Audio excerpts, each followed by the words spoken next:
আসসালামু আলাইকুম। আশা করি সকলেই ভালো আছেন। আলহামদুলিল্লাহ, আমিও আল্লাহর রহমতে খুবই ভালো আছি। আজকের এই ভিডিওটা আমাদের কাপ্তাই লেকে যাওয়ার একটি ছোট্ট ভিডিও। কাপ্তাই লেকে আমি জীবনে প্রথমবার গিয়েছিলাম এবং আমার ওখানে ভিউটা অনেক ভালো লেগেছে।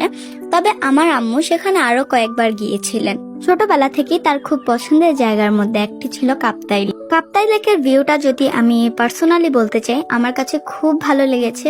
আল্লাহর সৃষ্টি যে কতটা সুন্দর তার একটি জলজ্যান্ত প্রমাণ হলো কাপ্তাই। আমার কাছে সব থেকে বেশি ভালো লেগেছিল কাপ্তাই লেকের নীল পানিগুলো এবং এর পিছনের পাহাড়গুলো। মাশাআল্লাহ, এত সুন্দর। দেন এখানটায় দাঁড়িয়ে আমরা কয়েকটা পিকচার ক্লিক করেছিলাম। এখানে আমি আমার নেলস গুলোকে একটু দেখাচ্ছিলাম, সাথে একটু ছায়া পড়ছিল। এখানে অনেক সুন্দর রোদে একটা ছায়া পড়ছিল, তো আমি একটা ছোট্ট ক্লিপ নিয়ে ফেলেছিলাম। এখানে আমার অনেক ভালো লাগছিল ভিউটা। শীতের সকালের মিষ্টি রোদটা আমার অনেক পছন্দের। এবং এখানে গিয়ে আমি একটি ছোট্ট বিড়াল ছানা দেখেছিলাম, যা আমার এত ভালো লেগেছিল।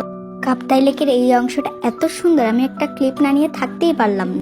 দেন এখানে আমার একটা মিস্টেক ছিল, সেটা হচ্ছে আমি হিল পরে গিয়েছিলাম। পাহাড়ে গেলে হিল পরা উচিত না। আজকের মতো সবাইকে টাটা, বাই বাই, সি ইউ। সবাই ভালো থাকবেন।